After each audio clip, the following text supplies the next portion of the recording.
Can you hear me okay there? Oh, sorry. Is it okay there? No? Do I have to yell? I don't know. I'm not managing that mic, I guess. Do you mind if I take yours? No, please. Thanks. I'm Greg Mackin. I'm the CEO of ParcelHome. I've got 3 kids. My wife works a lot. I work a lot too. I buy enormously online. It's really a big thing. In fact, my default way. First, I don't like shopping, but if you set that aside, my default purchase option is buying online. If I need something, if it's a light bulb, whatever, on Amazon Prime, I will buy it online. And in fact, I'm not exceptional as a consumer. I think there's probably, if you look at the UK, you've got 10 to 15 households in the UK, percent of households in the UK that get more than 6 deliveries per month of non-grocery items. In fact, there's a huge emergence of people who, like me, buy by default online. Now, I've got one major issue buying online, and it's failed deliveries. It's disruptive in 2 ways. First, of course, it's dissatisfying, but it also kind of breaks up my what I call my home supply chain management.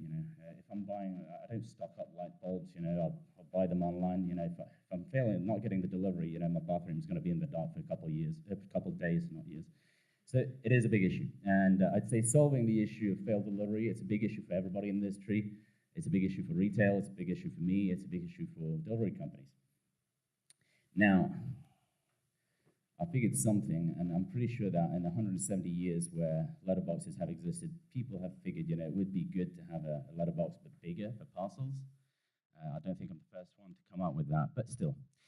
So what are we? So we're, as a company, you probably haven't heard of us because we're Europe-based.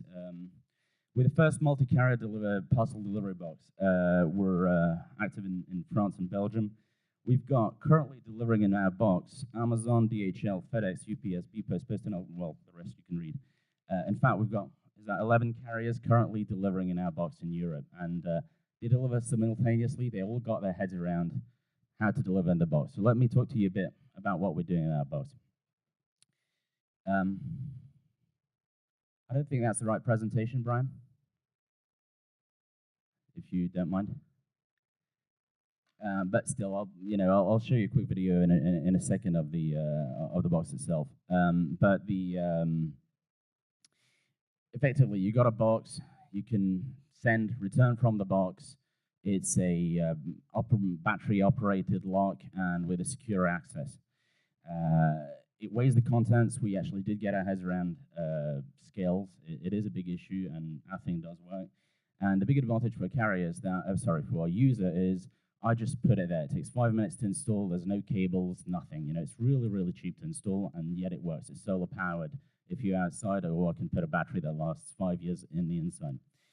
Carriers can open the box with NFC tags. So an NFC tag is pretty much, credit card size, or it can be even smaller.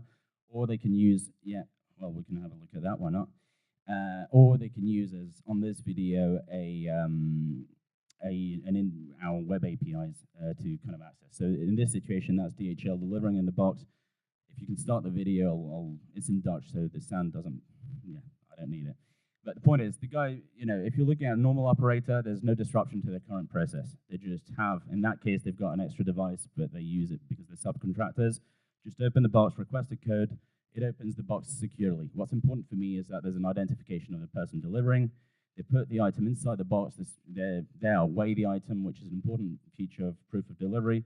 I send it over to the owner of the box that they've got a delivery, and lo and behold, they're super happy they've got a box. They've got a delivery. And what's really important about it is that I'm able, with our system, and what most carriers have managed to get their heads around, is that we're able actually to use the same space for multiple carriers delivering in that box. What I'm trying to say here is that if UPS shows up, delivers, then USPS, for instance, were to deliver, they could use in the same space securely because we have that scale system. Now, if we go back to the presentation, I don't know if you got the right one, Brian, or? Yeah. Just checking one thing. Yeah. Splendid. So we're present in France and Belgium. Now, what's interesting is that there's really been an issue around those boxes. As I mentioned, in 170 years where people have had home delivery box that sits at the people's home, people have thought already of having a bigger box. It's really not kind of great. But inside. But what we've managed to do is simultaneously for the box to be secure, meaning that it's always authorization-based, so I declare myself when opening the box. I'm tracking everything, every event happening in the box is tracked. It's also very cost-effective, and that's an important aspect for every carrier, meaning carriers actually, each time I pitch my whole story, carriers just need to have a card. They don't need to change anything in the processes. There's nothing, it's to equip the whole of the US with something to open my box would cost me probably less than 100,000 euros, dollars. And, in fact, the more important thing is carriers don't need to pay to deliver in the box. It's completely free for them. And last but not least, the third issue in any of those systems, if you compare to the current US Postal Service boxes, the little white boxes you have, is our system is secure enough to be universally accessible. That's a big deal I'll get back to in a second. Now, you can wonder, okay, well, this is an interesting market. As a carrier, as USPS, or UPS, why is this relevant to me? And I understand how consumers are happier, but at the end of the day, it's a bit of an issue of a level playing field. Well, now we've been live in Belgium for a year now. We've got pretty good statistics coming here. First, so in Europe, you've got approximately, depending on the countries, between 12 and 18% failed first deliveries. By failed first deliveries, I mean deliveries that require second delivery or whatever, third or whatever. Now we've got 98% of deliveries happen on the first time with our system. In fact, what you're looking at is that for a delivery, you're taking approximately 10 seconds, where you, on average, would take 35 to 40 seconds just because you had to ring out the door, get the person to come in and hand over the item. So that we're dealing with. In fact, if you're looking at it from an aggregate cost perspective for a fully integrated player, you're looking at approximately 6 to 8% reduction in overall costs. And for a pure last miler, well, you're kind of removing all the redeliveries, so it can be up to 12%. Now, the second thing that's really, really intriguing is actually how, and that I'd say is probably beyond what we were expecting, is how dealing with the last mile properly and improving the kind of bring to me part here changes everything. It changes really the consumption patterns of people like, well, everybody here. What I'm trying to say here is that we've analyzed and compared with the carriers the consumption patterns of most people, and people with the box, without the box. Okay, we're increasing by 20% the overall consumption of parcels for people who are equipped with a box. And in certain categories, if you look at clothing, so apparel, you are plus 40% of consumption. You're really looking at a offline to online acceleration in terms of consumption. People have the option to kind of go buying clothes in the shops. What they end up doing is buying more online because they're equipped properly for delivery. I appreciate, and I've got no clue of what the impact would be in the US because I'm not as familiar with the delivery system, and there's probably some idiosyncrasy from Europe, but nonetheless, you're kind of looking at an opportunity here, and that's probably, if I look at the third great thing about our system, is you're looking at an opportunity to reduce your costs by 6% or 8%. You're looking at an opportunity to increase your sales by 20%. But more important, and that's really what came out of everything we were doing, is that, we were talking about Donald Trump, of who's going to pay the wall, the Mexicans. Well, it's the same here. Who's going to pay for the box? It's the consumers. In fact, what we've come up here, we've demonstrated that there's significant traction in the market for a significant portion of heavy online buyers to equip themselves, pay for the box themselves. They rent in our situation, it's approximately 10 euros a month they're renting, just because they're sufficiently aggravated by failed deliveries.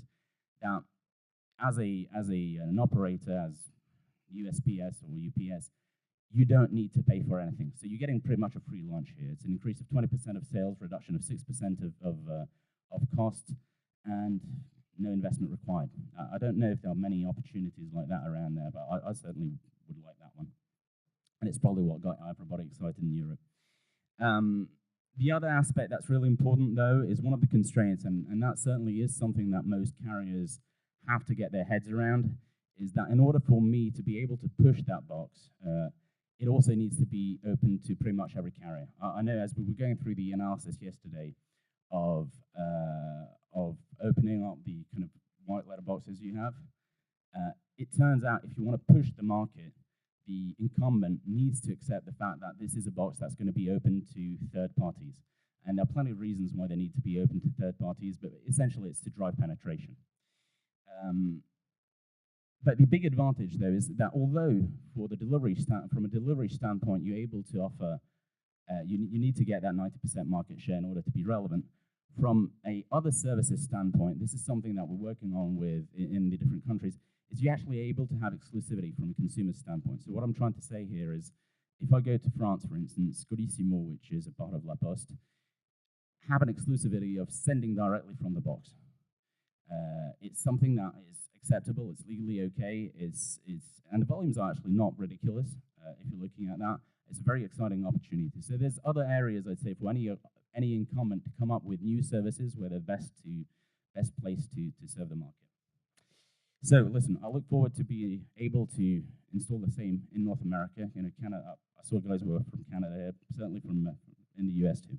Thanks very much.